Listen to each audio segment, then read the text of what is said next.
Você está ouvindo Não Obstante, um podcast sobre filosofia, design e outras ficções.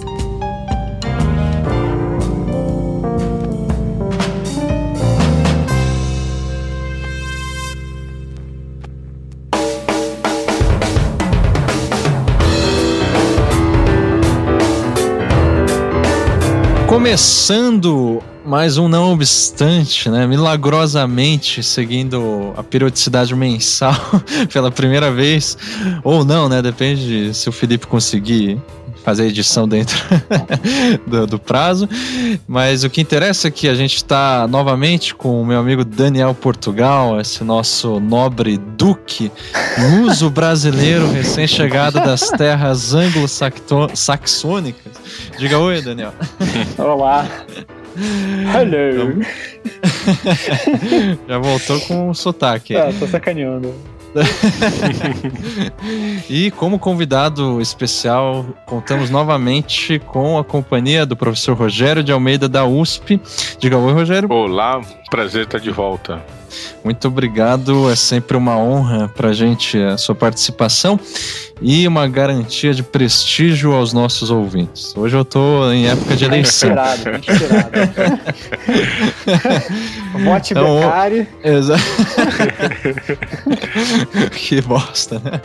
Bom, a gente vai falar hoje sobre Machado de Assis, filósofo brasileiro. Esse é o título do nosso Não Obstante número 4, né? E a escolha desse tema se deu por conta de uma disciplina ministrada pelo Rogério na USP, na pós-graduação de Educação, que eu tive a oportunidade de assistir ano passado, e o título da disciplina é O Imaginário Trágico de Machado de Assis, Elementos para uma Pedagogia da Escolha. Então foi uma das melhores aulas que eu já assisti na vida. Obrigado. E é resultado, o Rogério me corrige se estiver errado, de uma pesquisa financiada pela FAPESP no período de 2010 a 2012. É isso? Perfeitamente. 2010 a 2012, isso mesmo. Isso, então, e eu lembro que por meio da leitura semanal de uma série de contos de Machado de Assis, a gente refletia, né, durante as aulas sobre o dado trágico que constitui o que se poderia chamar, né, talvez polemicamente ou não, de uma filosofia machadiana. Sim, sempre com uma certa dose de polêmica. Exatamente. Mas dá pra sustentar, sob algumas condições, essa afirmação. E é isso que a gente vai tentar fazer. Aquilo que o Rogério na aula dele chamava de um imaginário trágico de Machado de Assis, que era expresso pelas noções de acaso e convenção, basicamente. Acaso, nada e convenção. Nada, exatamente. Seriam as 3 ideias que definiriam o trágico. Isso, como condição da escolha de uma provação incondicional da existência, certo? Perfeitamente. Então vamos para a pauta.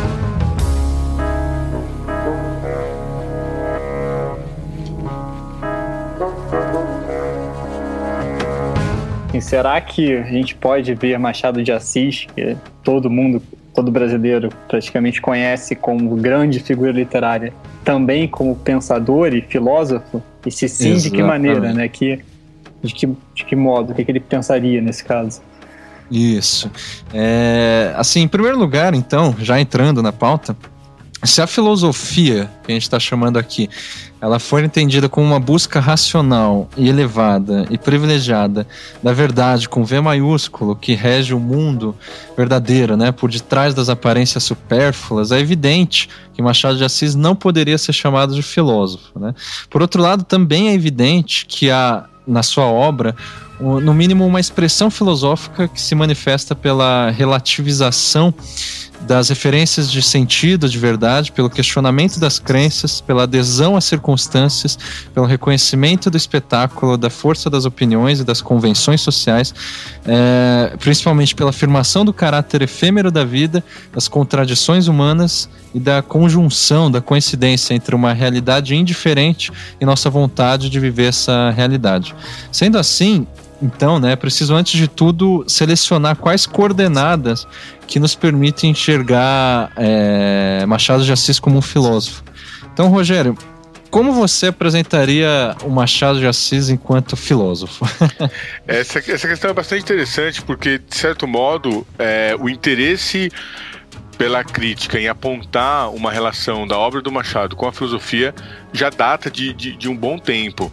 A Frânio Coutinho, por exemplo, dizia que o Machado havia se aproveitado, portanto, sido influenciado pelas leituras que fez, e citaria aí basicamente, para sua afirmação, Schopenhauer e Pascal.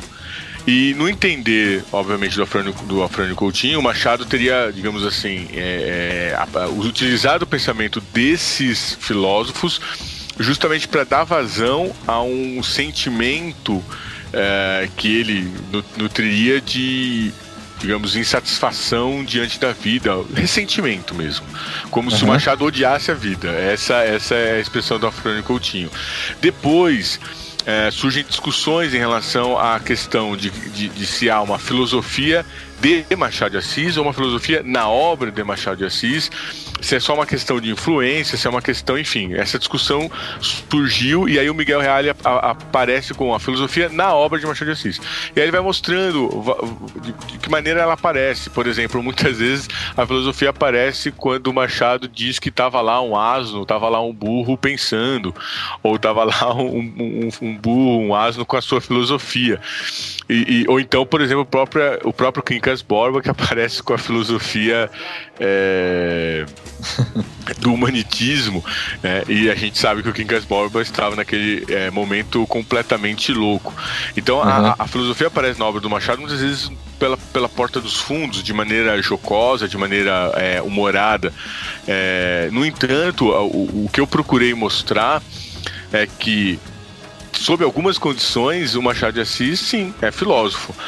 Por quê? Porque ele tem, digamos, um pensamento que estaria alinhado a alguns outros pensadores. Então eu mostro, por exemplo, que é inegável a influência que ele recebeu de Schopenhauer, como, por exemplo, o próprio Nietzsche recebeu, mas que, na verdade, ele teria uma filosofia muito mais próxima da filosofia nietzschiana. Em relação ao aspecto trágico. Agora, nem Nietzsche conhecia Machado, nem Machado conhecia Nietzsche, eles eram contemporâneos, mas ambos leram muito bem Schopenhauer. Um outro ponto é que, se a gente entender que o pensamento trágico ele aparece em várias filosofias, né? Por exemplo, Baltasar Gracian, século XVII, por exemplo, na Antiguidade, em Lucrécio, por exemplo, antes mesmo de Sócrates, com os sofistas.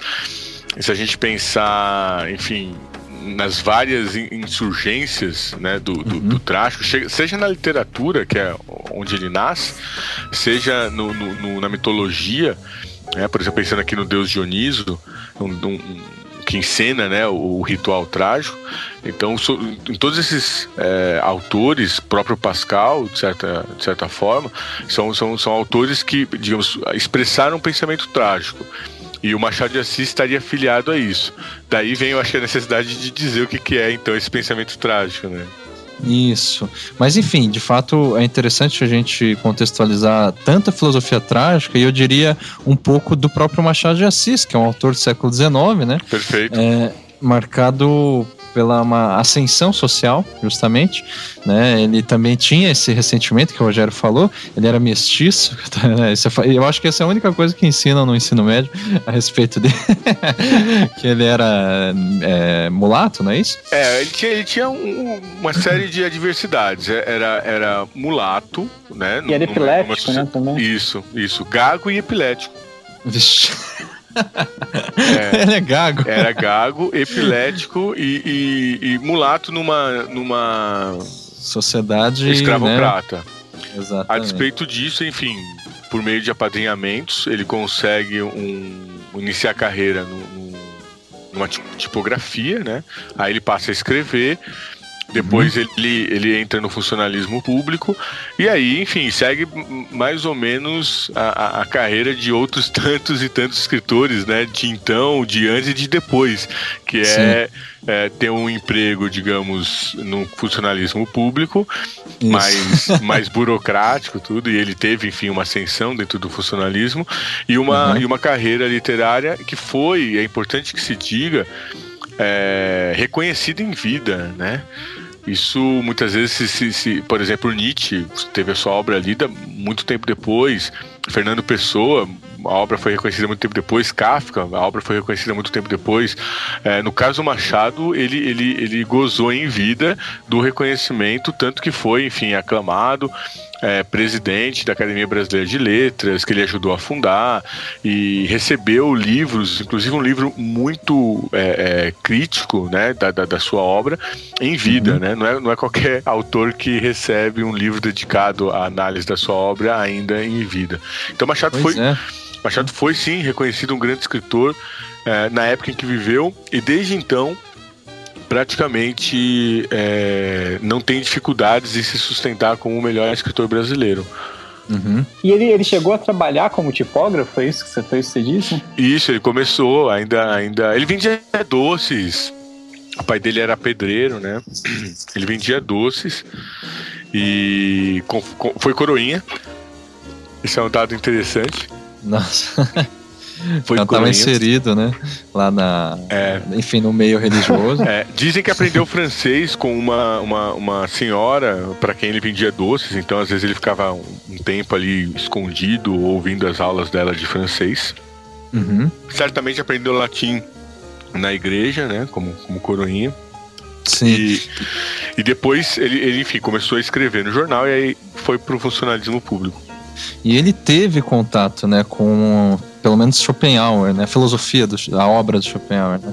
Sem dúvida.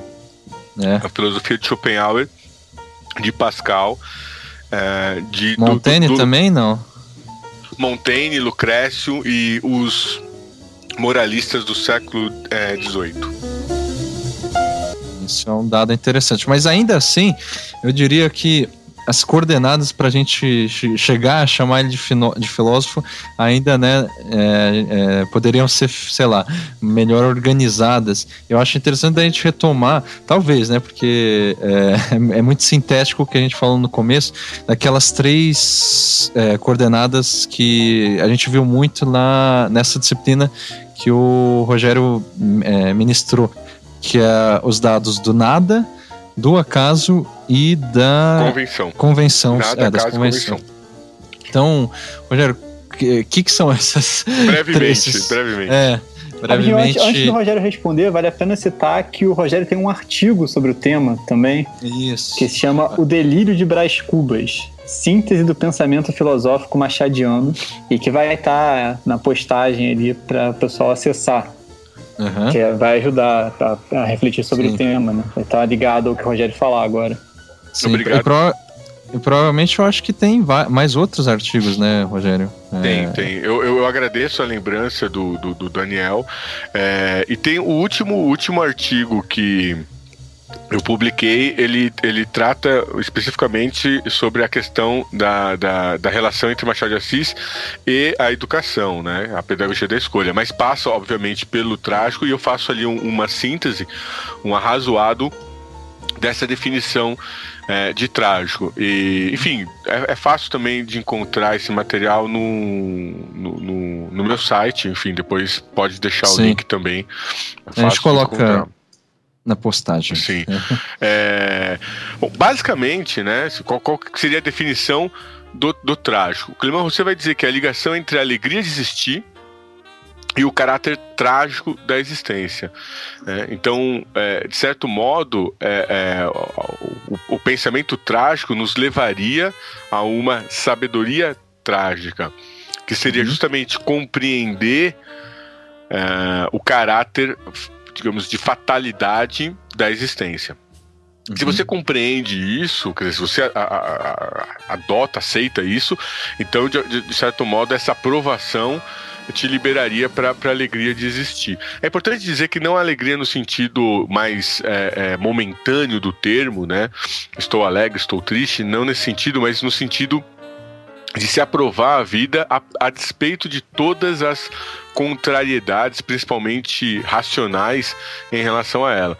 Ou seja, a vida é breve, ela não tem um sentido em si, ela é dada gratuitamente, né? Nós existimos por acaso.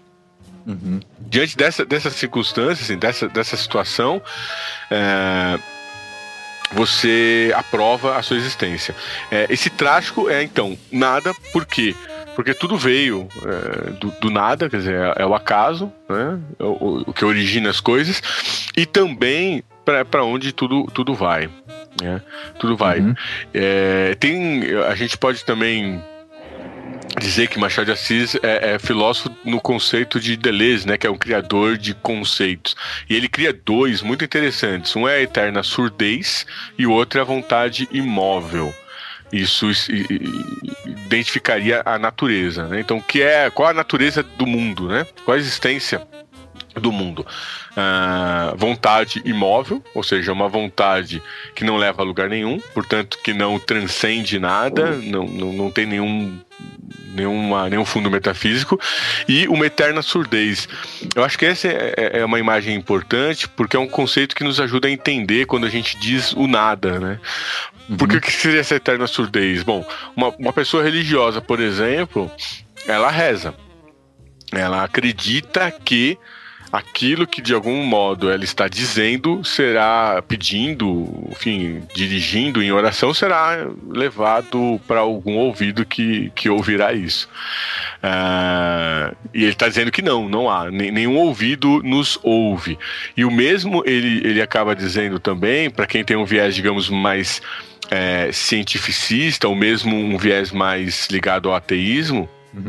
Bom, então, de alguma forma, não há um Deus que nos ouve, mas existe, por exemplo, uma racionalidade no mundo, existe algo, digamos, que uma inteligência no mundo, e que nós estaríamos acessando essa inteligência do mundo por meio da nossa descoberta de sentidos, ou da nossa fala, ou aquilo que normalmente se chama conhecimento. Então, o nosso conhecimento desvendaria o mundo e chegaríamos, portanto, a ser ouvidos, né, entre aspas aqui, por essa inteligência com a qual dialogaríamos. Para o trágico, isso também, para o Machado de Assis, isso não existe. É uma eterna surdez mesmo, ou seja, nós fazemos barulho. Né? E, Rogério, essa eterna surdez não teria a ver com... eu tô pensando em Schopenhauer, claro, né? Claro. Com aquela vontade de V maiúsculo da natureza, que ele, enfim, de certa forma descreve como um inconsciente e, portanto, meio surda, assim. Cega, pelo menos, né? Sem dúvida alguma, concordo com vocês. É inegável a influência de Schopenhauer em Machado, mas eu acho que tanto Machado quanto Nietzsche fizeram a seguinte cisão em relação ao Schopenhauer. Bom, primeira coisa que eu queria dizer de Schopenhauer não é meramente um filósofo pessimista, que eu acredito que é o cunho moral que as pessoas tomam de Schopenhauer para atacá-lo. Então, Schopenhauer não é um filósofo, ele é um escritor de grandes qualidades, mas que tinha uma visão pessimista da vida. Me parece que o Schopenhauer está por detrás dos grandes pensadores do século XX. Então, que vão despontar ali no 19 para o 20. Então eu não acredito, por exemplo, que pudesse haver Freud e o pensamento freudiano sem Schopenhauer. O mesmo, por exemplo, vale para Nietzsche.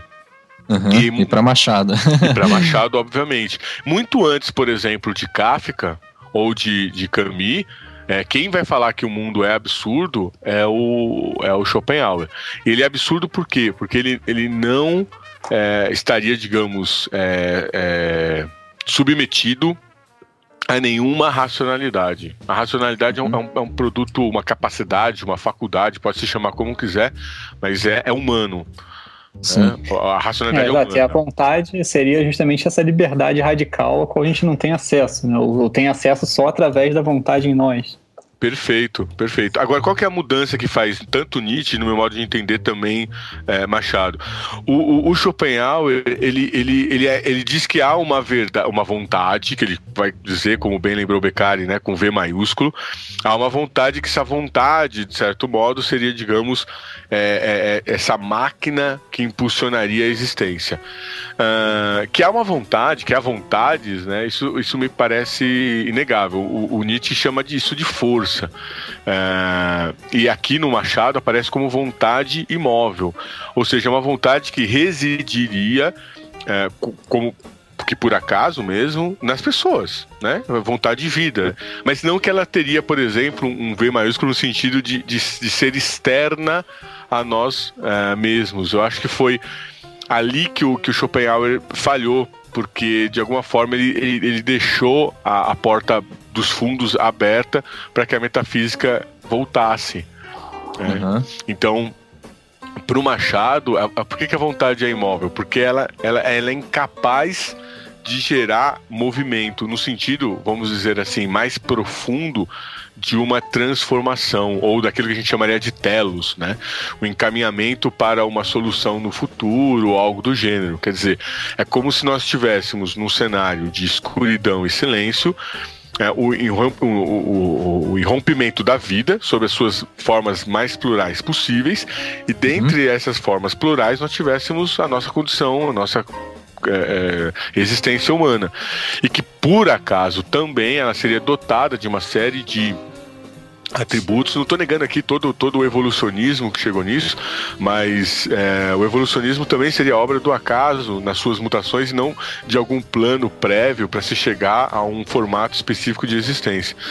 E que mais cedo ou mais tarde, enfim, essa forma de existência também deixa de existir, como todas as outras.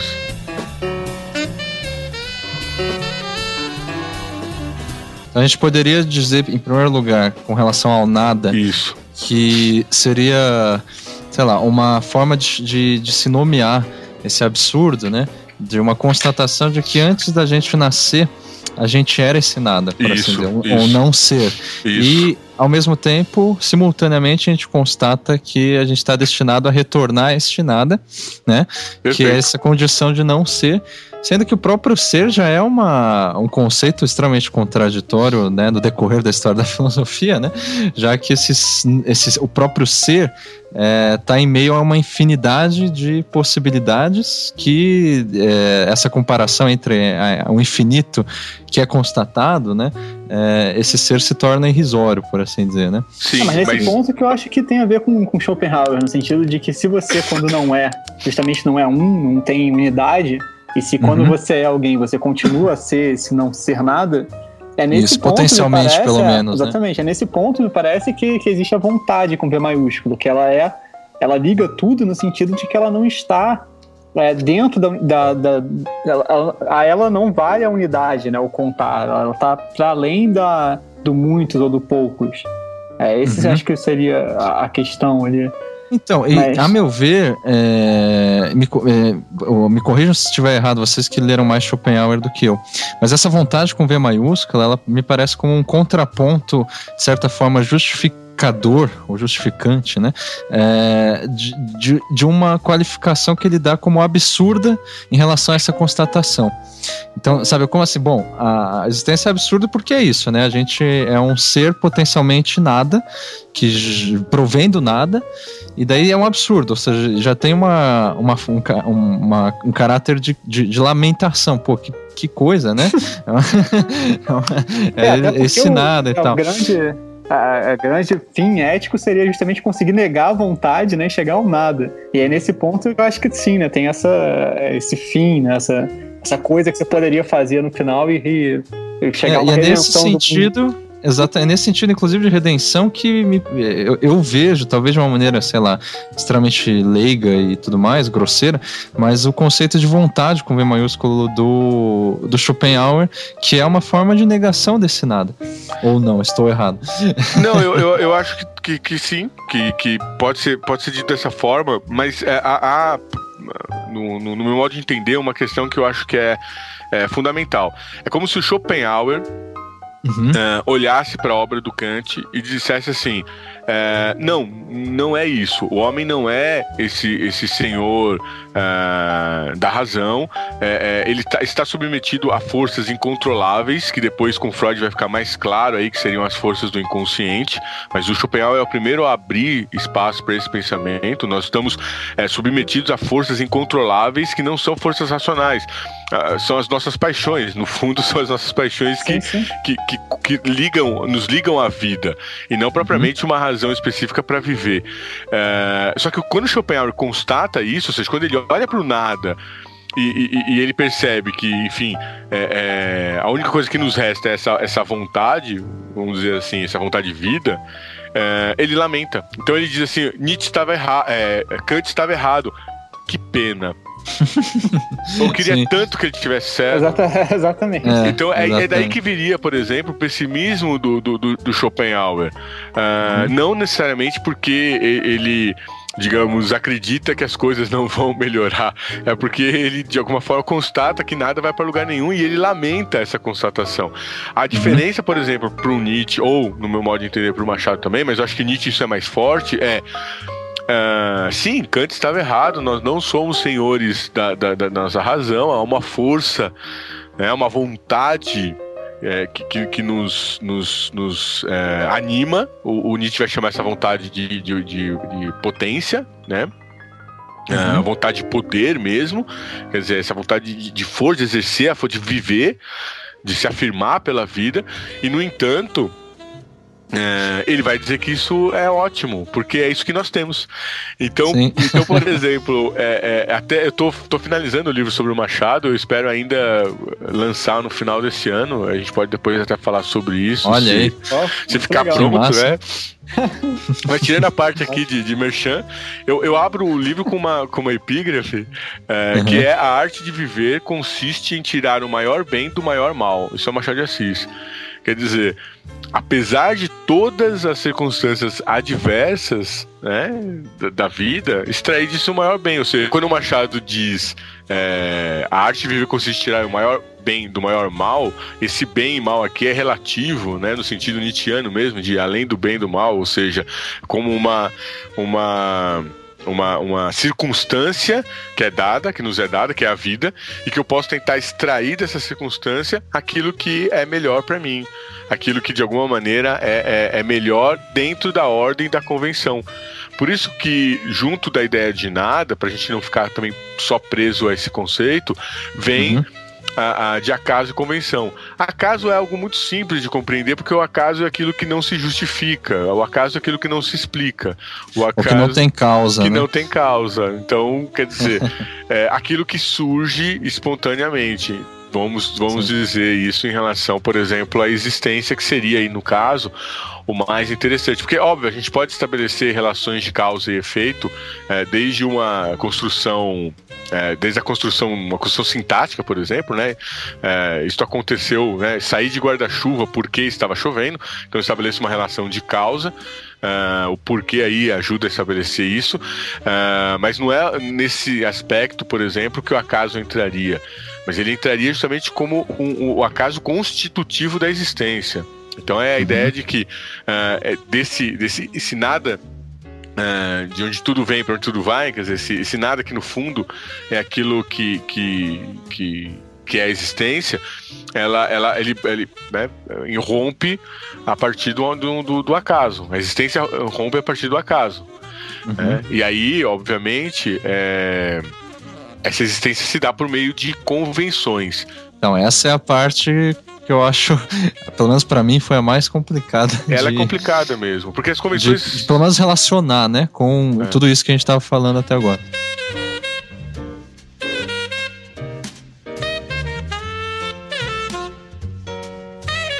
A convenção não é só uma convenção social, por exemplo, porque quando a gente fala convenção, as pessoas imediatamente imaginam, então nós temos as leis da natureza e nós temos as convenções sociais. Não. Aquilo que se chama leis da natureza é uma convenção também. Ou seja, digamos que se você fizer as contas de trás para frente, né, e dizer o seguinte, bom, para a Terra existir, foi preciso que ocorresse uma conjunção de fatores ímpar no mundo para que se formasse oxigênio, para que se formasse água, para que a temperatura fosse ideal para a nossa existência, etc, etc, etc. Quer dizer, por que existiu esse tipo de circunstância? Isso seria por acaso, quer dizer, o acaso ele mistura tudo, ele embaralha tudo. O acaso ele seria, portanto, um grande caldeirão, ou aquilo que os gregos chamavam de caos.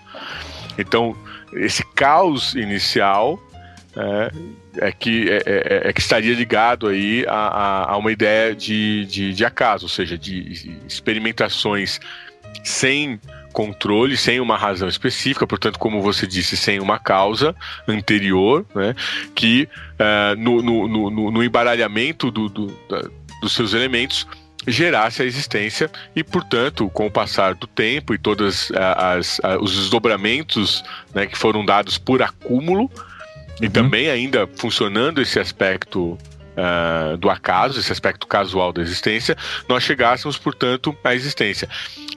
Esse movimento todo, que a gente poderia chamar de natureza, por exemplo, a chuva, o sol, enfim, são convenções. Em que sentido? São encontros felizes dados pelo acaso. Vamos pensar o seguinte: os dinossauros foram um encontro feliz, provisoriamente feliz, né? O encontro do acaso, o encontro feliz do acaso, provisoriamente feliz. Por quê? Porque deixou de existir, ou seja, as condições para que a existência se mantivesse deixaram de existir. Então, por exemplo, tudo aquilo, digamos, que não existe ou que não veio a existir seriam os encontros infelizes, né? Estou pensando aqui um pouco na linha do Epicuro, um pouco na linha do Lucrécio. Então os átomos vão se juntando, vão se encontrando, e aí você tem, digamos, encontros felizes que geram uma convenção e encontros infelizes que não geram nenhuma convenção. Se a gente pensar no aspecto humano, se dá também da mesma forma. Nós nos reunimos, por exemplo, nós três, e aí dizemos, bom, esse programa vai durar quanto tempo? Vai durar 1 hora, não, vai durar 40 minutos, enfim, a gente faz uma discussão aqui, todas as nossas ideias, digamos, né, vai durar 24 horas, enfim, a ideia caiu, porque é uma ideia infeliz, ou seja, não houve encontro com absolutamente nada, né, ninguém, não chegamos a lugar ninguém disposto a falar por 24 horas, muito menos ninguém disposto a ouvir por 24, então você chega a condição aí de 1 hora, mais ou menos, porque também, né, não tem, o programa não tem patrocinador que interrompe a nossa grade da programação e por aí vai. Tem debate de candidato, assim, mas para e corta, quando em horário político. Eu já queria interromper rapidamente, assim, que pensando no encontro infeliz, eu quero incorporar aqui o nosso ouvinte revoltado, que diria o seguinte, claro. Mas o acaso e o nada não são convenções também? São convenções para, digamos, dar conta da convenção e do acaso. Porque você tem, de alguma forma, digamos assim, de saciar a nossa vontade de compreender as coisas e de explicar. Então, quando de alguma... Mas de onde nós viemos? Para onde nós vamos? O que nós estamos fazendo? Absolutamente nada. Nós viemos do nada, nós vamos para lugar algum. Então, o que nós temos é esse intervalo. Bom, mas e a minha indignação com a injustiça do mundo? Bom, faça bom proveito dela, né? Porque se você, de alguma forma, utilizá-la como uma retórica de lamentação, isso não vai mudar absolutamente nada. Ô, Rogério, sobre esses temas, esse do acaso, natureza e tal, nesse seu artigo, o Delírio de Brás Cubas, acho que você discute a respeito deles de uma maneira muito legal, a partir de um capítulo desse livro do Machado, que eu acho sensacional, que é o Memórias Póstumas de Brás Cubas. Só para relembrar, o livro é narrado por um morto, né? O Brás Cubas está morto e ele narra a vida dele de uma maneira, assim, meio distanciada, meio não, é bem interessante. Tem razão. E aí, de repente, você poderia usar agora esse livro para falar, acho que fica interessante nessa relação que você faz. Para ilustrar, né? Para ilustrar, se você puder fazer isso. Posso. Eu vou começar com uma historinha bem breve, mas que, digamos, vai tirar um pouco do peso, assim, de falar, né, do Memórias Póstumas de Brás Cubas. Enfim, dei aula durante muito tempo de literatura para o ensino fundamental para o ensino médio, né, e de leitura para o fundamental. E tanto no fundamental eu lia Machado com os alunos e no médio também. E um pouco como também eu faço na pós-graduação. Eu tenho o hábito de ler o autor, não simplesmente falar dele. Se nós tivéssemos aqui tempo, né, se fossem as 24 horas de programa, eu leria também para os leitores, né, mas eu acho que a recomendação do Daniel é importante. E numa das aulas eu dizia, os alunos falavam, Machado, nós não gostamos de Machado, por quê? Porque é muito chato, aquela linguagem é difícil, e ele tá falando de questões muito sérias, e eu dizia pra eles, bom... Você não leu a Memórias Póstumas, né? Isso, vocês não têm a chave pra entender.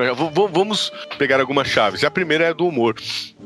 Então a gente começou a ler o livro e aí eu dizia assim, olha, ele começa dizendo que não sabe se vai narrar suas histórias como fez Moisés, né? Pelo começo ou pelo final.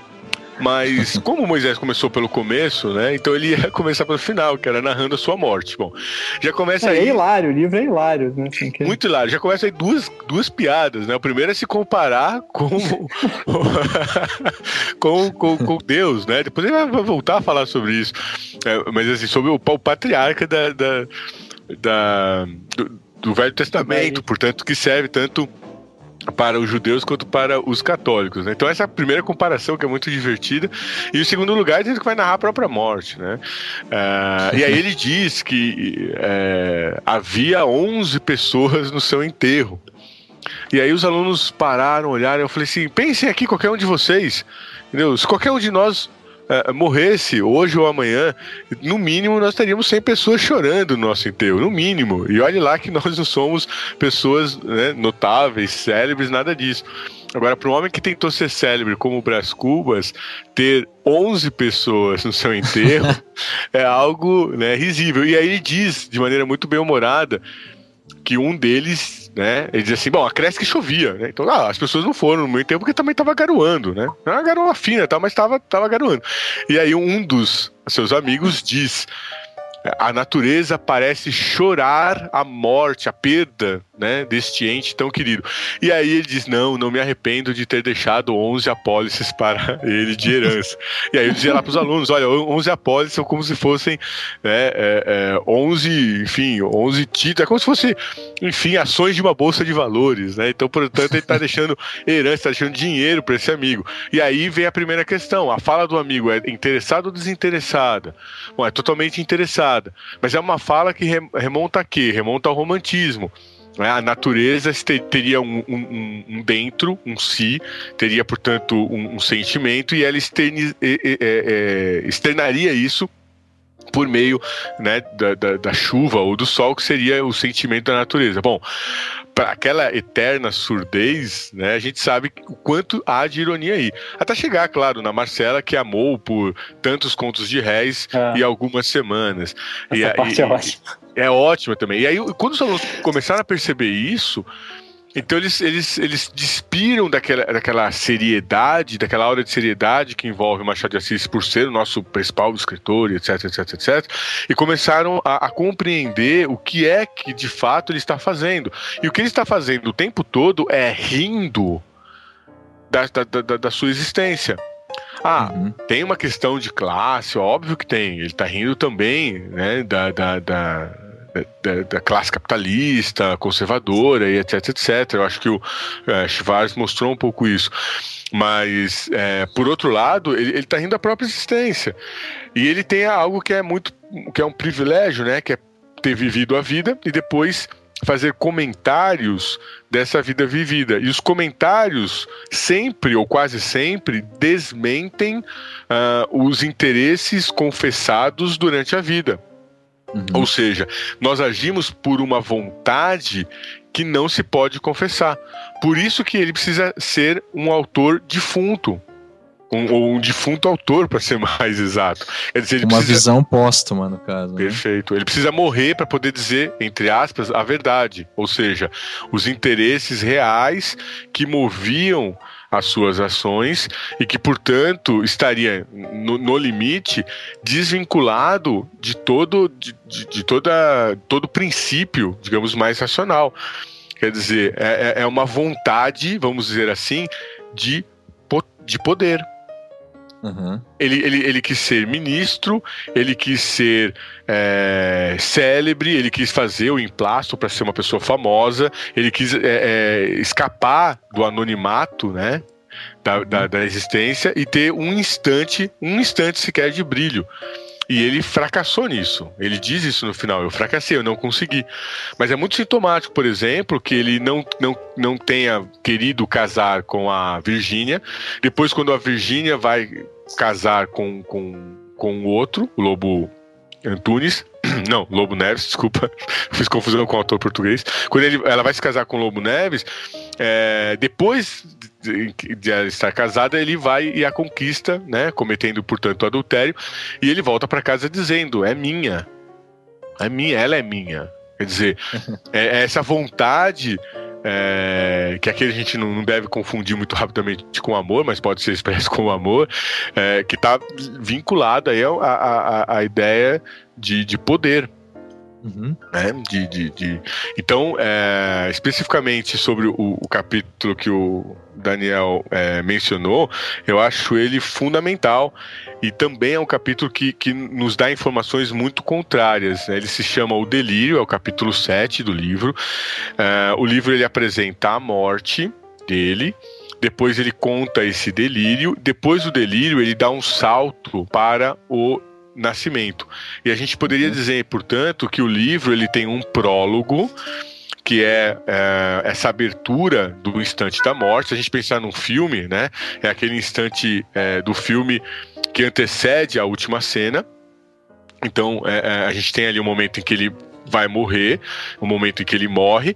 Depois nós temos como se fosse, né, um retorno ao início que vai seguir linearmente do nascimento até a sua morte. E o final do livro vem, portanto, com um epílogo, que seria o balanço que ele faz da vida, né, que ele diz que saiu com um ganho, um saldo, né, porque se ele não foi famoso de um lado, não foi célebre, não foi ministro, não se casou, né, por outro lado também não precisou ganhar a vida com o suor do trabalho, porque ele era um capitalista, então ele pôde, digamos, levar a vida no sossego. Isso não é pouca coisa.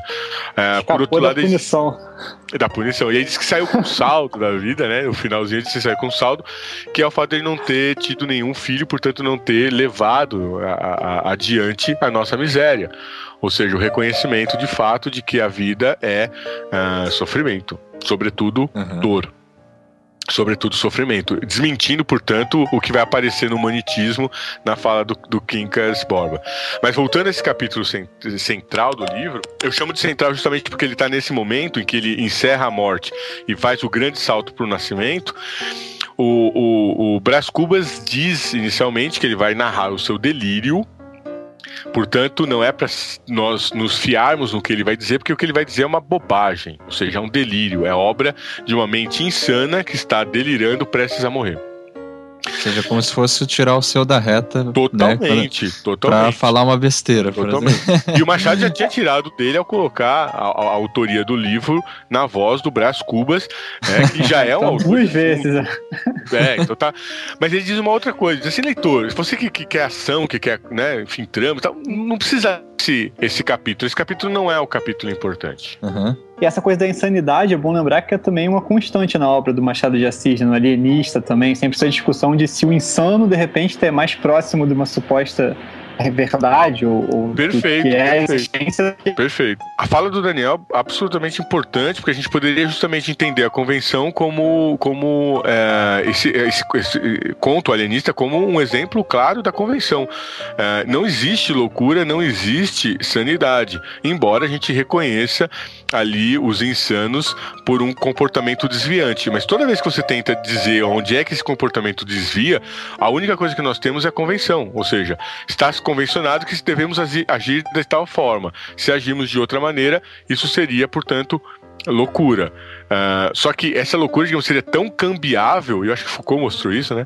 Essa loucura seria tão cambiável que nós não teríamos de modo algum condições de dizer que a loucura é loucura. Então essa relatividade extrema que aparece no Alienista, somado com a questão da vontade de poder, né? A gente não deve esquecer o farmacêutico e o açougueiro que vão disputar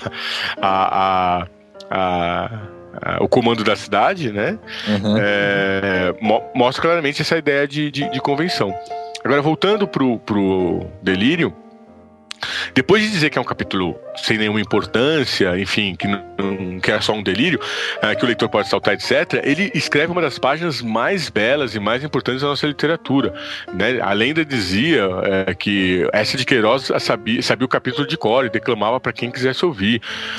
Sempre que se fala de um Machado filósofo, imediatamente se faz referência a esse capítulo do delírio. Então olha como ele é ardiloso, né? Ele coloca a sua filosofia, digamos assim, sintetizada num capítulo que é um delírio e que pode ser saltado para a leitura do livro. Na verdade, aí estaria, digamos, o pensamento, o meu modo de entender, né, sintetizado do Machado de Assis. Por quê? Porque a despeito do elemento fantástico da narrativa, ele volta, enfim, no lombo de um hipopótamo até o início dos tempos, até antes do início dos tempos, onde tudo é branco, branco, branco, branco e gelado, e lá aparece Pandora. Portanto, é um capítulo que trata de um mito, né? O mito da primeira mulher. E aí essa primeira mulher, portanto doadora da vida humana, é a Pandora, que aparece na figura de uma gigantesca, uma mulher gigantesca, uma natureza gigantesca, que mostra que o seu prazer reside justamente, que é um prazer cruel, né? Que o seu prazer reside justamente em distribuir, né, as dores para a existência e também as dores e as alegrias, vamos dizer desse modo, né? Muito interessante que quando ela suspende, né, quando o Brás Cubas, enfim, delirando, conversa com ela, né, e ela diz, eu sou sua mãe, sua inimiga, e ele diz, não, mas isso não é possível, né, você não pode ser minha inimiga, você me deu a vida, me deu amor pela vida, você não pode tirar a vida. E ela diz que não faz diferença absolutamente alguma dar ou tirar a vida, né? E aí ele pede um tempo a mais. Eu quero que todos nós pedimos, né? Bom, tudo bem, já que eu vou ter que morrer, pelo menos me dá mais um tempo. E ela pergunta justamente pra quê, né? Pra aumentar, quer dizer, elevar um pouco mais a dose de dor e sofrimento que a vida, de certo modo, oferece, né? É interessante, essa deusa tem um quê das deusas, né, da fertilidade, talvez, mitologias como celta e tal, que é isso, né? Tem três caras, por exemplo, uma que é da amante, outra da mãe, da inimiga, que é a morte, que é sempre essa mistura, né? Não, mas eu acho que ela assume mais um aspecto da inimiga, né? De uma coisa mais indiferente. Mas é isso mesmo, a morte como indiferente, como inimiga. É esse o ponto. É isso mesmo. E aí é a vontade imóvel. Por que vontade imóvel? Porque, vamos dizer assim, a natureza, ela incessantemente se renova. Então, a vida, digamos, brota a todo instante. Só que ela brota de maneira absolutamente indiferente. Ou seja, ela brota na mesma, vamos dizer assim, na mesma proporção que a morte. Então, sofrimento, alegria, prazer, dor, quer dizer, tudo que se dá, tudo que é dado na vida, para nós é indiferente, absolutamente diferente. E aí ela vai dizer, claro, dessa eterna surdez, porque como ela está falando para ele não pode dizer que a natureza é muda. Mas o que a gente poderia entender por decorrência da filosofia, né, do pensamento machadiano, é que a natureza não só é surda, mas ela é muda. Ou seja, não há um ouvido divino que nos ouve e também não há uma boca divina que nos fale. Então, aquilo que a gente tenta depreender como sinais da natureza é uma grande bobagem. Por exemplo, hoje que a gente está numa época do sustentável, do politicamente correto em relação aos aspectos dos recursos naturais.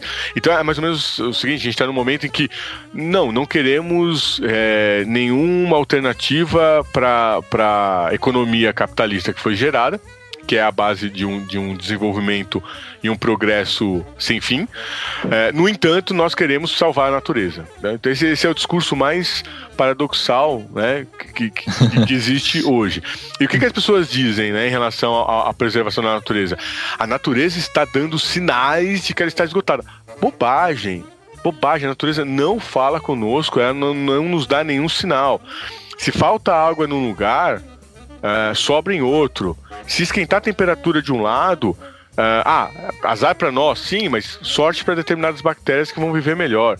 Exato. Os sinais estão muito mais relacionados a nós, né? Sinais de que a nossa vida tá difícil, não que a natureza ela própria. Tá? Perfeito.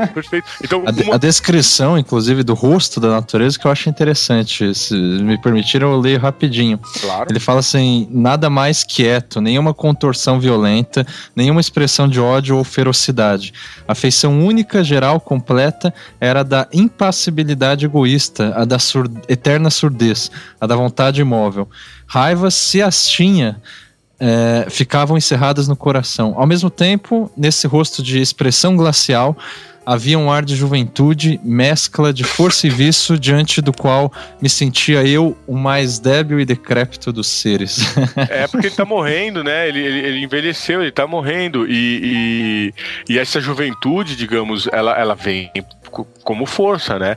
Então a vida ela, por exemplo, uma espécie entra em extinção, outra surge por conta desse movimento da natureza. Então a natureza não nos ouve, a natureza não fala conosco, no entanto ela não para de agir. Só que esse agir incessante da natureza, ele é incapaz de mover qualquer coisa. Por isso que é uma vontade imóvel. Por isso que essa é a eterna surdez. Eu acho uma imagem muito forte e ao mesmo tempo muito didática, porque quando ele joga isso para um delírio, é como se ele materializasse, e aí a genialidade, né, de alguém que sabe trabalhar com mitos. Porque o mito faz isso, né? O mito pega algo abstrato e nos dá uma imagem concreta para isso, para a existência desse algo abstrato, um sentimento, pensamento, a existência de uma nação, o que quer que seja. E ele faz o mesmo para dizer da existência, né? Então a existência foi gerada por uma natureza, ou seja, por essa mulher, por essa Pandora, né? Por essa deusa, ou por essa criatura, né? Mitológica, porque na verdade, né, bem da mitologia grega, ela é uma criatura e não propriamente uma deusa, mas aqui é apresentada como tal, né? Então ela surge justamente para nos dar a vida e dizer que essa vida só vale o instante vivido, não vale nada. Por isso que aí também uma outra questão bem importante quando se fala do trágico, muitas pessoas param na constatação de que já que tudo vai pro nada, já que é tudo acaso, já que nada passa da convenção, então a vida não tem valor, a vida não é nada. E aí é que vem, eu acho que a questão do trágico, a questão nietzschiana, e eu acho que a questão machadiana. Não, muito pelo contrário. É justamente porque não há um valor externo à vida para dizer o que a vida é e o que a vida vale, que a vida vale por si mesma. Temos a liberdade mais radical, como diria Nietzsche, justamente. Exatamente. Ou como diz o Bataille, que nós viramos deuses. Em certo sentido, sim, porque é por isso que eu aprovo tudo. Ou seja, tudo que é humano é humano. Por mais odioso, por mais feio, por mais horrível que seja, e que nós, por uma série de razões, tenhamos pudor de admitir, isso ainda assim, né, é vida. E isso tem um valor como vida. No que diz respeito às convenções, né, elas não valem mais com relação a uma suposta verdade que elas se comparam, mas valem pelo próprio caráter criativo delas, pela própria potência que elas emanam, né? Então é valorizar a vida aqui agora, né, na criação constante de ideias, de valores. Perfeito. Isso, eu acho que acho fantástico a forma como ele articula todo esse pensamento, principalmente no fato de que a Pandora, né, leva o Brás Cubas, né, depois de erguê-lo como uma pluma entre os dedos. Essa parte é muito bonita. Para mostrar para ele o desfile, né, dos séculos, do primeiro ao último século. Quer dizer, claro que essa é uma enfim, uma fantasia, mas já vem com trilha sonora aqui, né? Não, foi isso que eu falei, cara. Passa ônibus aqui, é foda. Foi esse som que fez, né? São os séculos chegando. São os séculos chegando. Já é pra acompanhar a narrativa do Marcos. Os séculos passando. Posso ler esse trecho então, Marcos? Já que você... Claro, exatamente. Então, vamos ver como é que ele apresenta a história, né? Como é que o Machado, então, vê a história. Que é uma questão também importante, né? Os séculos desfilaram. Então, a Pandora, né, só para contextualizar, levanta o nosso braço para mostrar para ele, né, o que é a existência, né? O que é a história, o que é, digamos, a constituição, né, dessa linha temporal que marca, portanto, a existência humana. Os séculos desfilavam num turbilhão, e não obstante, porque os olhos do delírio são outros, eu via tudo o que se passava diante de mim. Flagelos e delícias. São esses dois conceitos aqui, comentário meu, são esses dois conceitos que vão nortear aqui a visão do Machado. Flagelos e delícias. Desde essa coisa que se chama glória, até essa outra que se chama miséria. E via o amor multiplicando a miséria e via a miséria agravando a debilidade. Aí vinham a cobiça que devora, a cólera que inflama, a inveja que baba e a enxada e a pena úmidas de suor. E a ambição, a fome, a vaidade, a melancolia, a riqueza, o amor, e todos agitavam o homem como um chocalho, até destruí-lo como um farrapo. Eram as formas várias de um mal, que ora mordia a víscera, ora mordia o pensamento, e passeava eternamente as suas vestes de arlequim em derredor da espécie humana. A dor cedia alguma vez, mas cedia à indiferença, que era um sono sem sonhos, ou ao prazer, que era uma dor bastarda. Então o homem, flagelado e rebelde, corria diante da fatalidade das coisas. Essa parte aqui é bem importante. O homem, flagelado e rebelde, corria diante da fatalidade das coisas, atrás de uma figura nebulosa e esquiva, feita de retalhos, um retalho de impalpável, outro de improvável, outro de invisível, cozidos todos a ponto precário, com a agulha da imaginação. E essa figura, nada menos que a quimera da felicidade, ou lhe fugia perpetuamente, ou deixava-se apanhar pela fralda, e o homem a cingia ao peito, e então ela ria como um escárnio, e sumia-se como uma ilusão. E aí depois, é muito forte isso. Eu vou fazer um comentário breve, né? Porque depois na sequência os séculos, enfim, passam do primeiro até o último e ele percebe que são todos iguais, ou seja, todos acabam sendo um emaranhado ou um misturado das coisas que já estão aí. Portanto, quando a gente fala de acaso, é que todos os dados possíveis da existência já estão aí. E a convenção é justamente os arranjos possíveis que eles terão. Então, na verdade, tudo parece muito novo, mas no fundo nós estamos eternamente retornando às mesmas coisas, só que com arranjos novos, com misturas novas. Bom, isso é um pouco de Nietzsche, é um pouco de Deleuze, depois, se for o caso, a gente volta. Agora, em relação a essa passagem, o que vale, eu acho que frisar é: a dor nos é dada por indiferença. E se a gente retira algum prazer da vida, esse prazer também não é um bem supremo, mas ele é uma dor bastarda, né? Quer dizer, é uma dor às avessas, é uma dor sem o princípio da dor, né? O prazer está muito ligado a essa ideia de dor. Quer dizer, a gente não chegou ainda a Freud e o Machado já estava fazendo esse tipo de afirmação. E aí ele vai dizer que o homem, então, passa o tempo todo correndo atrás da felicidade e que a felicidade é uma ilusão. Então eu acho essa definição do homem muito importante. Por quê? Porque o homem, flagelado e rebelde, corre diante da fatalidade das coisas. No fundo, dialoga com, né, a síntese do Fernando Pessoa, de que somos cadáveres adiados que procriam, né? Perfeito, parece na boca do Ricardo Reis, é isso mesmo. Exatamente, daí juntando lá com Eclesiastes, como o Rogério põe no artigo, vivendo nada de novo debaixo do sol. Exatamente. Então, a grande questão de uma urgência de transformação, ela surge primeiro da não aprovação da existência como tal, como nos é dada. Então, uma tentativa, por exemplo, vamos pegar os aspectos morais. O que as pessoas nos dizem desde muito pequeno, seja na escola, seja na família, seja no trabalho, seja em qualquer lugar que a gente bote o pé. Você precisa se tornar uma pessoa melhor. Essa é a grande questão. Você precisa se transformar numa pessoa melhor. Nós não vamos nos transformar em absolutamente nada, a não ser em adubo, né? Se enterrado ou em cinza, se cremado. Mas efetivamente não é um melhor absoluto que se possa extrair de fora da condição humana. Por isso que quando eu falo da relação com a educação, é sempre nessa perspectiva do melhor para mim mesmo, né? Do melhor diante das circunstâncias, do melhor diante das possibilidades. Então, se alguém disser assim, você quer que a vida seja melhor?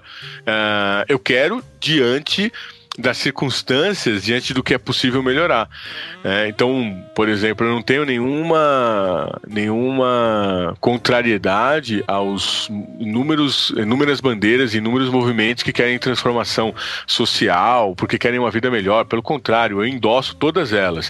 Eu acho que nós queremos uma transformação para uma vida melhor, mas lembrando que transformação seria um rearranjo de peças do poder, porque o que move o homem é a vontade de poder, então é a vontade de ter mais poder, né?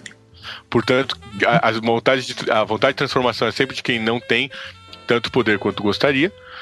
Não conheço pessoas que estão no poder com vontade de transformação, a não ser que seja para ter mais poder, aí sim. Mas transformação. Mas não necessariamente poder político, né? Não necessariamente. É bom deixar claro, não só para esclarecer, não necessariamente poder político. Claro, poder sexual, poder... Não, sim, só para reconhecimento, principalmente. De reconhecimento. Também, poder no sentido desse impulso mesmo de vida. E o melhor é sempre o melhor diante das possibilidades. Então, quer dizer, o que é melhor, né? Sei lá, o prato X ou o prato Y? Diante das possibilidades que eu tenho aqui, o prato Y é melhor. Então, é isso que vai. Porque todas as escolhas, de certo modo... No aspecto exterior à própria existência, elas não significam nada. Elas sempre vão significar circunstancialmente. Agora, muitas vezes, quando a gente observa as ideologias e os discursos filosóficos, eles são pautados numa indignação, eles são pautados numa rebeldia, eles são pautados numa vontade de transformação da própria existência, ou seja, uma transformação da fatalidade das coisas. E eu acho que aí é que há um enorme equívoco. A questão, então, me parece ser uma transformação que é calcada justamente na sua vontade de potência, ou seja, você criar valores, criar ideais e segui-los, e outro que é justamente o que é o problemático, pelo menos seguindo Nietzsche, de acordo com o que você está falando, é o que parece, que é a vontade de transformar algo por se pautar em uma suposta verdade que estaria acima da vida e a qual você quer fazer a vida se assimilar ou se dobrar. É isso? É isso. Eu tô dizendo isso justamente porque, até antecipando algumas críticas que às vezes vêm, que diz o seguinte, já ouvi isso algumas vezes, então se você diz que nós temos que aprovar a existência como ela está, que significa que nós temos que aprovar, por exemplo, sei lá, o conflito na faixa de Gaza, ou a corrupção, o tráfico de mulheres todas na Europa. Todas as calamidades que nós temos na vida. Óbvio que não. A questão e para ser aí bem, digamos, didático quanto à questão histórica, se você tomar o pensamento iluminista, ele vai dizer que nós temos que progredir indefinidamente, como se exterminando um malefício qualquer, ou um aspecto desagradável da existência, eu poderia cumulativamente ir liberando todos os demais. O que na verdade acontece, que o Renascimento já apontava muito bem, é o seguinte: a fatalidade das coisas está aí. O homem vai fazer guerra sempre. Agora, se eu puder, por exemplo, eliminar a possibilidade dessa guerra, tanto melhor. Agora, eu não vou eliminar, por exemplo, a violência. Se eu conseguir canalizar a violência para um determinado elemento simbólico e conseguir fazer com que ela não apareça no tecido social, que ela fique, por exemplo, reservada a outras esferas, tanto melhor. Sim, então, como não é nada, por exemplo. Competitividade, daí a gente vê o espetáculo, sei lá, do futebol e de várias outras, do videogame, né? Ou mesmo do cinema. Trabalho, que seja. Né? Isso, a afirmação da vida ela não é contrária à eliminação de uma circunstância que nos seja ou nos pareça negativa. Algo que nos cause dor, né? Só que nós sabemos, por exemplo, que todos os remédios, por mais que eles combatam determinadas dores, no final todos eles são absolutamente indiferentes, né? Porque a própria existência é indiferente. Eu acho que essa que é a questão mais importante. Alguém diz assim, mas tá vendo? A medicina hoje consegue fazer com que você viva 86 anos e meio e não morra, por exemplo, com 48. Tanto faz. Esse messianismo da medicina, isso. Inclusive, eu acho que é uma questão assim, crucial para pensar o mundo contemporâneo, né? Porque isso é realmente incrível. Você vê matéria de revista assim, né? Super remédios, a medicina vai te salvar. Você vai ser feliz com a medicina. Principalmente essa felicidade que se torna um mundo ideal transferido lá platonicamente para este mundo aqui, como se fosse um mundo a ser conquistado por detrás de todas as calamidades. Eu acho interessante que com o Machado de Assis ele se apropria do delírio, né, do estado de delírio, que é o título desse capítulo, né, como um filtro, por assim dizer, através do qual o único filtro possível que o seu personagem, o Brás Cuba, ele consegue enxergar a insignificância e a indiferença vertiginosa, né, por onde justamente a vida se intensifica. Ou seja, ao invés de colocar sei lá, a dor como um registro que está em oposição à alegria, ao amor e à glória, não tem mais essa oposição, né?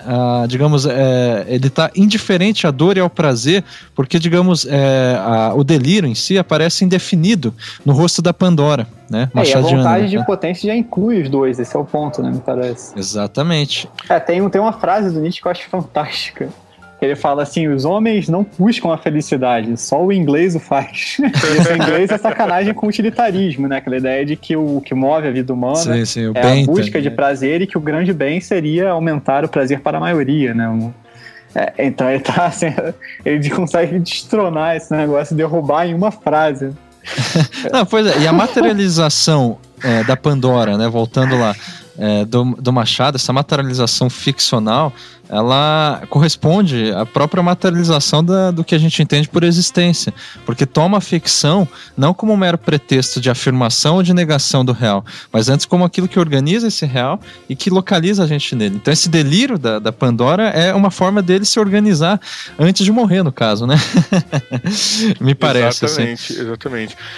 Eu acho que para ilustrar um pouco disso que a gente tem falado, vale recorrer a uma crônica do Machado que foi muito famosa, que é o Autor de Si Mesmo, em que ele se reporta a um acontecimento real, verídico, que se deu no longínquo, né, século XIX, em que um garoto de 2 anos foi abandonado à própria sorte num galinheiro e encontrado morto, bicado pelas galinhas. E ele foi devorado vivo pelas galinhas. E os pais que, enfim, o abandonaram lá. E o Machado, ele tinha muito essa preocupação. Por que nós nascemos? Né? Ele faz essa pergunta em relação à Dona Plácida, e ele faz essa pergunta, e é quase praticamente, são histórias diferentes, mas vamos dizer assim, o interesse dele com a história, o que ele quer ilustrar, está muito próximo. E esse garoto morre, enfim, bicado pelas galinhas, e ele diz que esse acontecimento, enfim, não tem importância alguma, não fosse a possibilidade de esclarecer um aspecto filosófico, né? Ele diz isso na crônica. Ou seja, ele não está preocupado com o sensacionalismo, né? E aí ele coloca o garoto de 2 anos perguntando pro Arthur Schopenhauer Nossa. por que aconteceu isso com ele. E aí o Schopenhauer diz assim, ô garoto, a culpa é sua. A culpa é sua, foi você, com a sua vontade de nascer, que juntou o seu pai e a sua mãe. Nossa, pior que ele incorporou muito bem, né? E aí o garoto... Foi a espécie, né? O demônio da espécie juntando o casal. E o garoto, antes de morrer, diz... se eu soubesse disso, não teria nascido. E as últimas palavras do garoto é ai, ui. ou seja, um garoto de 2 anos. Ou seja, veja bem, né? Assim, a crueldade da cena. O Machado de Assis, agora é o Machado mesmo, assinando com o nome dele. O Machado, ele não tinha também problemas de tocar em assuntos polêmicos. Por exemplo, quando ele escreve sobre o espiritismo, ele escreveu um artigo dizendo que ele abandonou próprio corpo, foi numa sessão espírita, e aí ele viu lá as coisas se sucedendo, e depois voltou para contar a história e tal. Então ele satiriza o espiritismo lá no seu nascimento, ainda no século XIX, quando é importado para o Brasil, como várias manias francesas, né? Seja a ordem progresso que está na bandeira, seja, por exemplo, o espiritismo.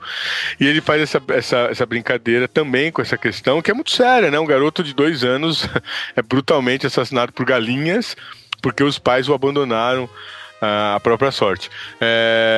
E ele termina dessa forma, digamos, bem-humorada, mas também direcionada para poucas pessoas. Mas o que ele está tentando explicar é sobre essa vontade, né? Que para Schopenhauer é uma vontade transcendente. Então a vontade de vida comanda as pessoas de tal modo que incute nelas o desejo sexual. E para ele, amor e desejo sexual era a mesma coisa. Então o desejo sexual dos pais do garotinho surgiu para que ele pudesse vir à vida, ou seja, porque a vida queria se multiplicar. E alguns ainda continuam vendo em Machado uma assimilação do pensamento de Schopenhauer, mas para mim há aqui explicitamente uma correção. Quando ele vai zombar desse aspecto de uma vontade para dizer o seguinte: não, a vida é sofrimento, é dor, mas é por acaso que ela é. E aí quando ele fala da Dona Plácida é a mesma coisa. As pessoas se unem absolutamente sem propósito, a não ser um impulso, uma vontade, vamos dizer assim, uma vontade de vida. O Freud poderia chamar isso de libido, alguns de desejo sexual mesmo, ou a outros de amor, mas enfim, a vontade ali de algo tão, digamos, natural e baixo, né, como a relação sexual sem amor, tá? Tô pegando aqui o cunho moral de quem analisa a cena, para mostrar que sim, a vida é só isso, a vida é acaso. As pessoas não estavam concebendo gerar uma vida, mas simplesmente tiveram uma vontade fisiológica, portanto uma vontade do corpo, e da união dessa vontade surgiu a vida, e que pode ter sido jogada ao acaso e destruída no meio de tanta dor, absolutamente sem nenhum fundamento, sem nenhuma razão de ser. Então, aí é que vem a questão machadiana, que eu acho muito importante, que é a mesma de Nietzsche. Por que ele nos dá essa vida tão absurda, dolorosa, tão cruel? Por que ele é tão cruel assim? Porque ele tem rancor da vida, como dizia, né, o Afrânio Coutinho, a gente abriu falando disso. É porque ele era um ressentido? É porque ele era uma pessoa que odiava a vida? Muito pelo contrário. Acho que aí reside a filosofia do Machado e a novidade dele como filósofo. Ele não era ressentido, ele nos mostrava isso como um exercício para nos dizer: olha, ainda assim, nós queremos a vida. Sim. Ainda assim, não só ainda assim, né? Até principalmente porque é assim, né? Porque o ponto seria agir na vida, ou seja, tornar esse acaso mais do que o acaso pela criação, né? Aceitando o acaso e agindo no acaso, criando, ou seja, juntando o acaso de acordo com a própria criação, e não a partir de parâmetros exteriores, né? Seria que coloca em oposição, né? Exatamente. Perfeito, Daniel. Perfeito. E daí um grande problema de hoje, que nós estamos numa sociedade, né, ocidental, brutalmente nihilista e não trágica, porque muitas vezes as pessoas podem apontar... Confundem, né? Isso. E o Nietzsche já dizia isso ali no século XIX. Olha, Deus está morto, né? Acabou a metafísica, portanto, temos que ter muito cuidado com esse nihilismo, que seria um nihilismo que digamos, remete tudo a uma absoluta falta de valor, né? Então, quando a gente fala do nada, do acaso, da convenção, enfim, da indiferença, da crueldade, em nenhum momento a gente está dizendo, por exemplo, que a vida não tem valor. A correção que eu acho que o Nietzsche faz, que eu acho que é importante a gente frisar aqui, porque se não for assim não é trágico, é que o valor da vida é intrínseco à própria vida. Ou seja, por isso que, entre aspas, aqui, vale tudo na vida, né? Ou Horácio, tudo que é humano, nada que é humano me é estranho, né? Quer dizer, se é humano, não me é estranho, porque eu sou humano e eu sei que tudo já está dado na condição humana. Então, portanto, o valor da vida é viver a vida e não, por exemplo, retirá-la de valor a ponto de ela se tornar quase que indiferente. Eu acho que, e para ser um pouquinho polêmico também, né, no nosso Não Obstante, eu acho que a questão, por exemplo, de como se encaminhou a morte do Eduardo Campos mostra um pouco desse nó entre niilismo e aceitação do caráter trágico. E convenções também, né? Sim. Não, principalmente convenções em período eleitoral. Mas já encaminhando então para o fim, aproveitando esse gancho, né, que a gente está com 1h15 aqui de gravação, eu queria fazer também uma provocação para finalizar, a gente finalizar, que eu acho que essa última fala do Rogério, de fato, como ele mesmo falou, é muito importante para se entender esse imaginário trágico que a gente está atribuindo aqui ao Machado de Assis. Porque sem esse dado trágico, né, que tem a ver com o nada, o acaso e a convenção, eu acho que o horror da existência ela se restringe a uma mera oposição ao amor, à alegria, à glória, né? E também, portanto, ao sofrimento alheio. Daí que vem toda essa discussão sobre a morte, a tortura, a guerra, e daí o decorrente medo de tudo e de todos, né? De sair de casa, desconfiança, intolerância ao que é indiferente. Ao que é diferente, perdão. Ao que é diferente. Então, eu acho que o mais interessante no trágico é, digamos, realmente essa integração de que o horror da existência, ela não está descolada da alegria e do amor e do próprio prazer de se viver. E eu acho interessante porque esses dias me perguntaram o que você acha do horror e tal, né, diante de alguns casos e tal, tinha a ver com um filme lá, e de fato eu falei que particularmente o que mais me horroriza atualmente é o tráfico de mulheres na Europa. Para mim isso daí é uma coisa muito tocante, sabe? É uma coisa assim que realmente me comove muito. É uma dor, é um sofrimento que eu imagino que seja assim insuperável, né? Mas mesmo assim, não estou defendendo que deveria ser assim nem nada. É um assunto polêmico e tudo mais. É um horror que de fato ele circunstancialmente não é melhor que não exista, só que é uma coisa extremamente milenar, né? Exatamente. A gente for ver sociedade de castas e tudo mais, é isso. Infelizmente, quer dizer, não é uma questão de como deveria ser, nem nada. Eu estou trazendo tudo isso, né, para finalizar, tentando fazer a ponte com a educação, no caso. Eu acho que é um bom fechamento.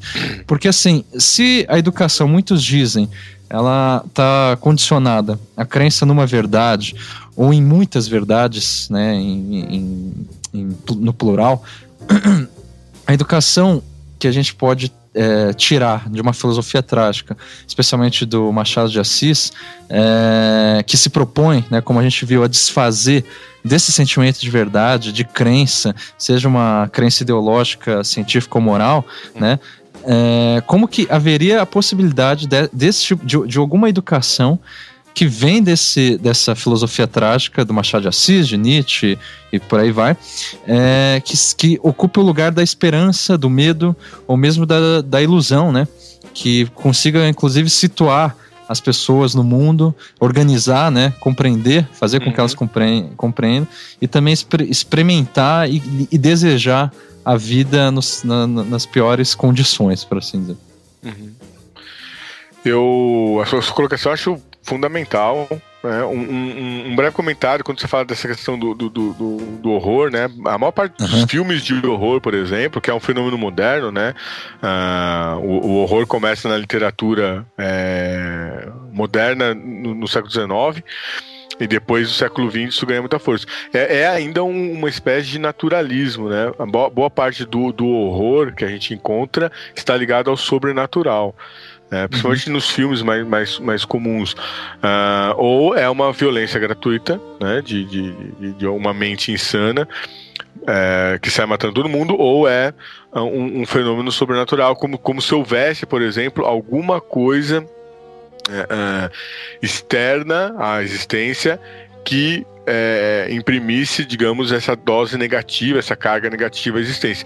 Também é uma espécie de metafísica, ainda que seja uma metafísica, digamos assim, pessimista de fato, porque vai dizer que a existência é o mal, quase um jansenismo, né? Então a existência é algo ruim e, portanto, nós teríamos que superá-la para ascender ou se chegar a uma condição melhor. Ou seja, cristianismo. Isso, por exemplo, né? O marxismo, né?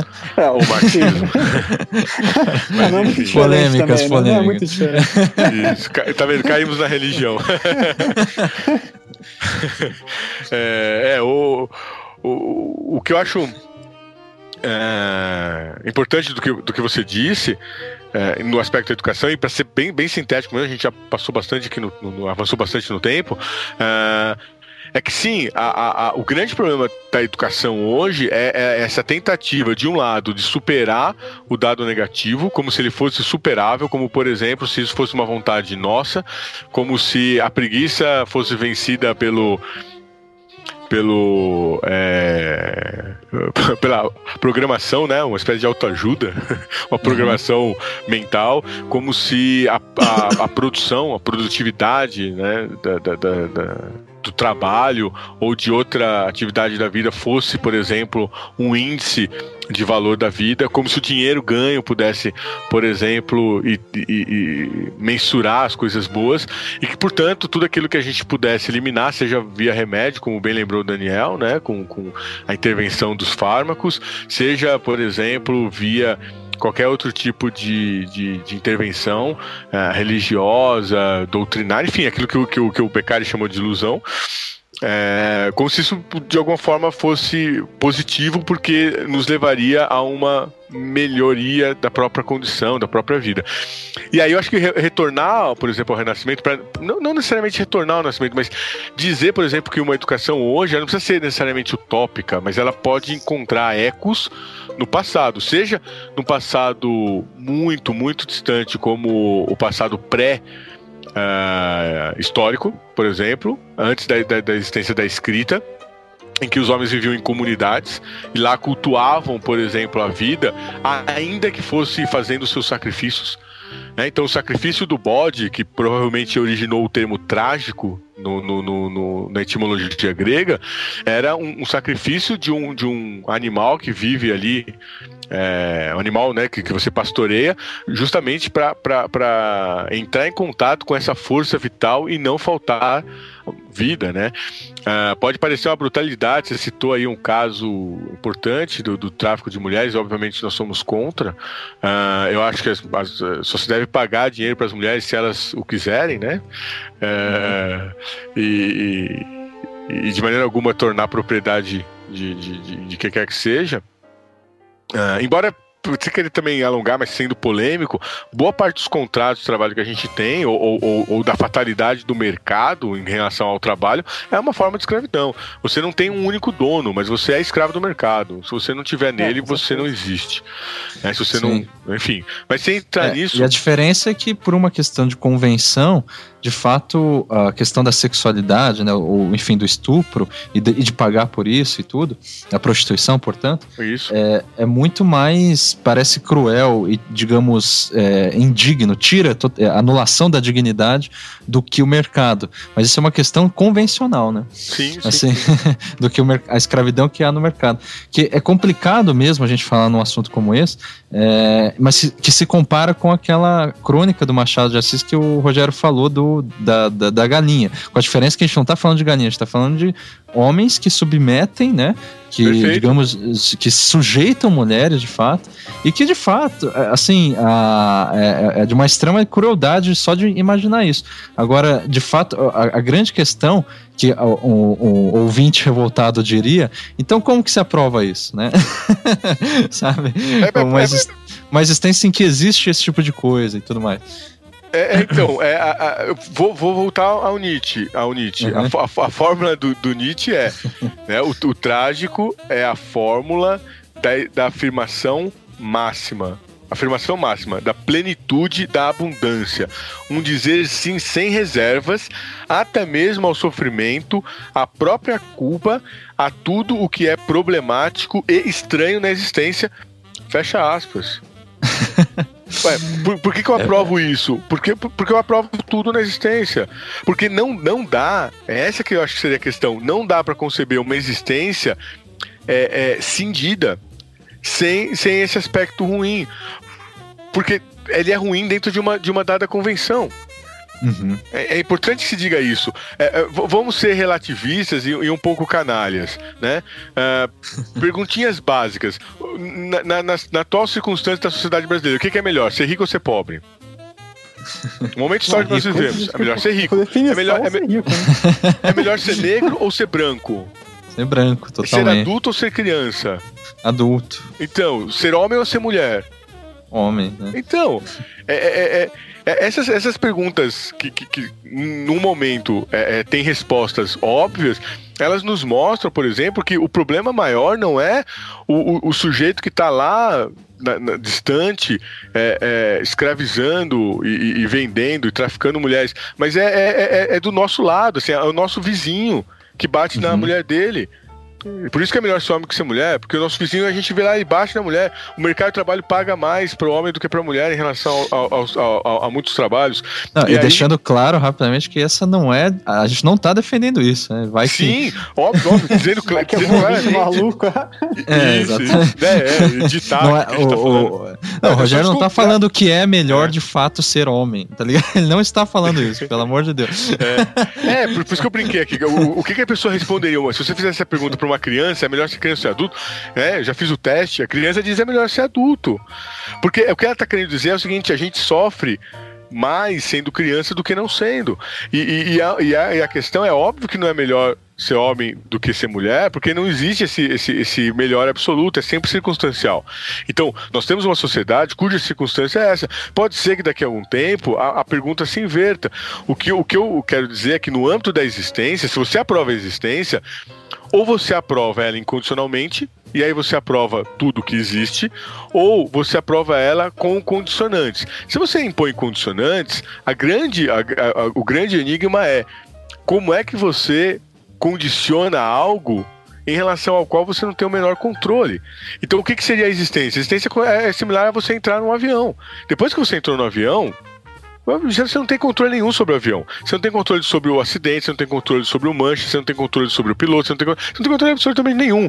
Se você tiver sorte, o avião pousa direitinho. Se você não tiver, quer dizer, também você não vai ter muito tempo para poder pensar sobre isso, porque efetivamente a gente é lançado à existência, a gente é lançado à vida sem o menor controle dela. Então, eu dizer, por exemplo, que eu não aprovo que na existência o homem explore outro homem, eu estou dizendo que nós todos não deveríamos existir, porque efetivamente os homens exploram outros homens. Agora, eu não sou contrário, acho que todos nós aqui também é importante frisar isso, que a gente acabe, por exemplo, com o tráfico de mulheres, ou que a gente acabe com a violência doméstica, ou que a gente acabe com a diferença de remuneração no salário, e que os homens e mulheres possam, portanto,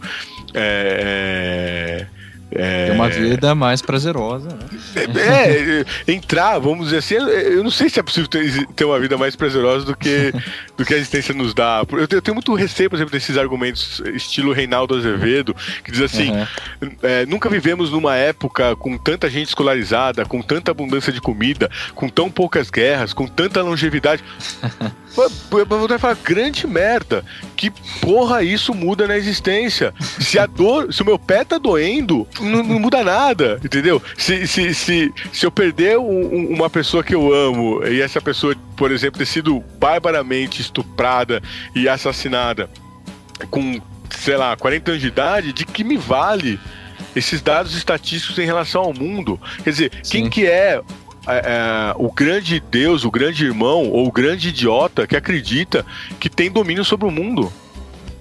É uma puta de uma pretensão mesmo. Exatamente, essa que é a questão existencial. Quando a gente aponta para a provação da existência, no fundo a gente está dizendo que nós não temos controle absolutamente nenhum sobre isso. Porque se eu tivesse, o mundo ia ser do meu jeito.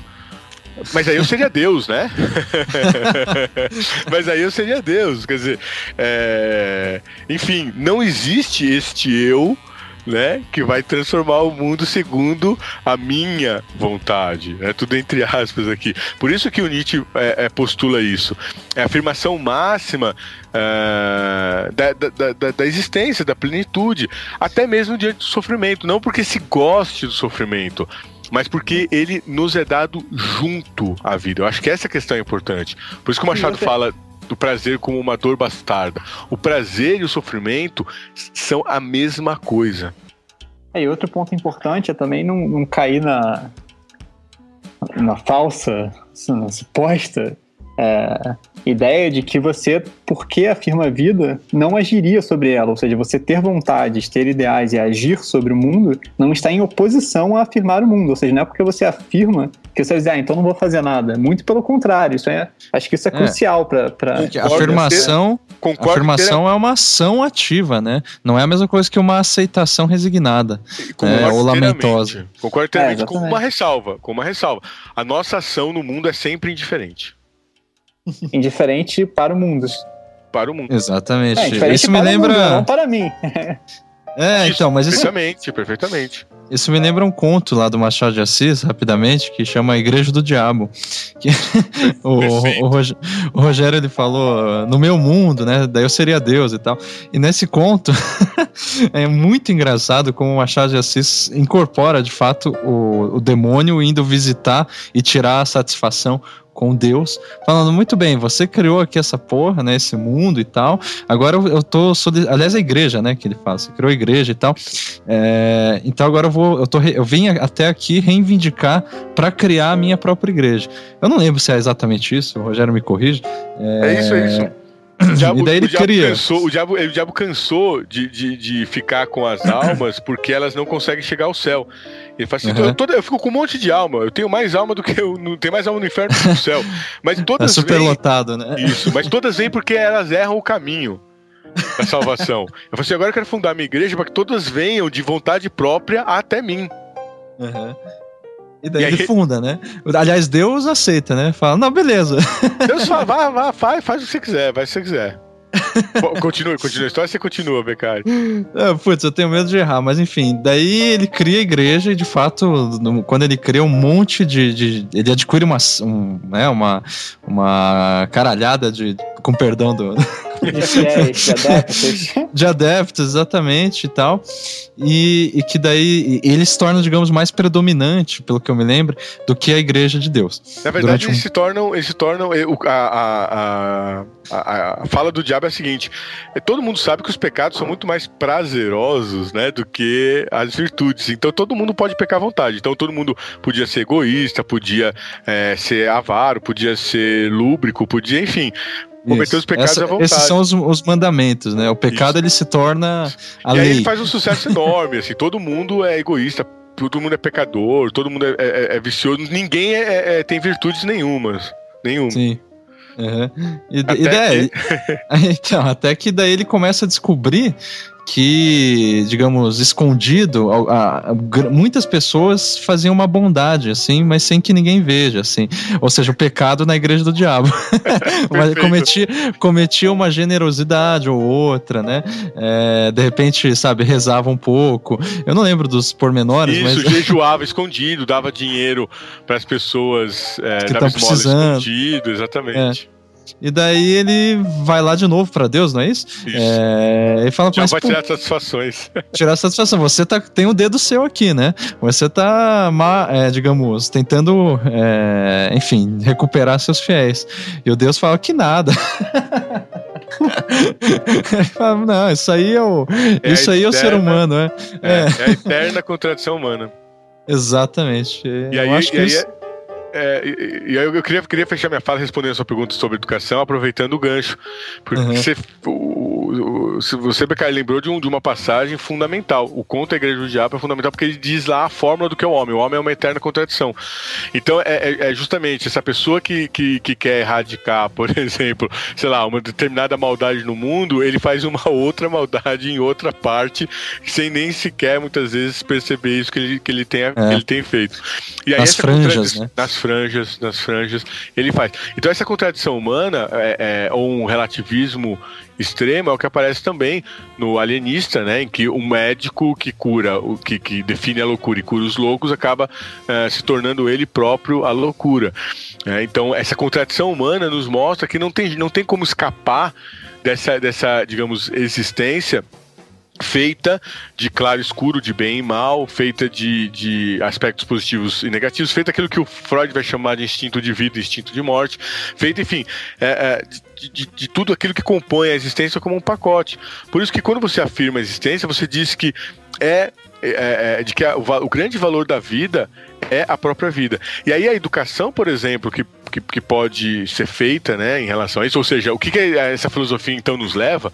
Nos leva ao pessimismo? Não nos leva ao pessimismo. Nos leva justamente a essa aceitação do que é efêmero, do que é fatal, do que é passageiro. Algo que, por exemplo, a cultura do Renascimento fez de maneira brilhante. Ou seja, a educação do Renascimento mostrava justamente esse aspecto. Nós temos que viver a vida da melhor maneira possível, porque a única coisa que nós temos efetivamente é a vida. E ela dura muito pouco. E, além disso, ela é repleta de dor, de sofrimento, de aspectos, né, como diz o Nietzsche, né, problemático e estranho. Então não é tirando o problemático é que eu serei feliz, mas é ser feliz justamente apesar disso e com tudo isso, afirmando, aprovando isso. Aquilo que o José vai dizer em outro lugar, né? Tudo vai mal, sejamos felizes, né? Um pouco dessa ideia. Não, eu acho que isso fechou de uma maneira fantástica. É claro que é foda que eu acabei lembrando, né, no meio dessa conversa, de uma série de outros contos que poderiam entrar aqui, mas daí a gente não ia acabar mais. Pô, mas aí já era. Foi o programa 2, cara. Pois é, mas tem a Ideias de Canário, a Ética da Ocasião, que na verdade é outra coisa, né, o nome do texto. Alguma coisa da ocasião, né? Olha, como eu falei do livro lá antes, então pra voltar a ele, quando enfim, o livro ficar pronto, a gente pode fazer provavelmente talvez pro ano que vem, alguma coisa mais distante, pra não ficar muito próximo, um Machado 2, e aí a gente poderia fazer ele pautado nos contos. Sim. Já que o trágico aqui foi definido hoje em relação à sua filosofia, talvez a gente pudesse voltar falando desses contos e mostrando como ele vai tocando nesses aspectos dolorosos da existência, como se ele fizesse há 100 anos antes do Rousseau, que o Rousseau fez na Lógica do Pior. Na Lógica do Pior, né, as pessoas perguntam, mas que título estranho é esse? Lógica do Pior? Que lógica é essa? A lógica é você pensar o pior possível como maneira de testar se ainda assim você aprova a existência. Aí a gente vê que várias pessoas, aí os ouvintes podem ir fazendo o teste, né? Várias pessoas vão ficando pelo caminho. A maior parte opta por alguma ilusão. Então, nada contra, né? Assim, as pessoas que optam pela ilusão, muito pelo contrário. Toda a minha compaixão para e aceitação elas, né? E afirmação, né? Claro, porque é muito compreensível que você opte por abraçar alguma ilusão qualquer diante, né, da aspereza que é a existência. Agora, um filósofo, né, com o Machado, que enfim, vai pensar o conhecimento e, portanto, não está preocupado se as pessoas vão ficar mais ou menos espantadas, chocadas ou, enfim, impressionadas até onde o pensamento vai. Eu acho que a gente está tendo essa atitude hoje aqui. Sabe que, enfim, pensar o pior é justamente exercitar a aprovação da vida, né? Porque ainda assim você diz, bom, existe uma vontade de viver, uma alegria de estar vivo que supera mesmo os momentos mais dolorosos. Rogério, muito obrigado de novo, né, por mais essa, enfim, praticamente aula, né, e, enfim, conversa também extremamente prazerosa. Daniel, obrigado de novo também, né. Imagina, obrigado aí, e obrigado, Rogério, também foi um ótimo papo sobre o Machado. Obrigado, agradeço ao Daniel, ao Marcos pela oportunidade, pelo convite renovado, e continuo à disposição. Para mim é um prazer enorme participar, e sempre que me chamarem estarei presente. Maravilha, obrigado mesmo, e obrigado ouvinte, né, por ter ouvido mais um podcast do Não Obstante, que assim como a vida não tem necessidade alguma de existir, mas mesmo assim desejamos, né? Bote no mercado.